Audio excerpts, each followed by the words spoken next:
اون چیزی که تو کشور ما به عنوان مهره مار میشناسیم در واقع یک صدفه به نام گوماتی چاکرا. گوماتی چاکرا از یه حلزون دریایی بسیار کمیاب به دست میاد که اون رو میتونیم به طور طبیعی توی رودخونه گوماتی که یکی از شاخه‌های رود گنگ فکر میکنم در شمال هند باشه خیلی راحت میشه پیدا کرد.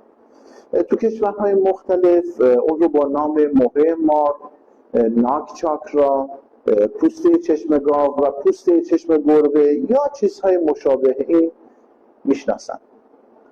گوماتی چاکرا رو به عنوان طلسم‌های خوششانسی تو آیین‌های مختلف استفاده میکنن و بعضیا باور دارن که تو هر خونه‌ای که گوماتی چاکرا قرار داشته باشه اون خونه دارای برکت، پول، رفاه، سلامتی و خوششانسی و خیلی چیزای دیگه میشه.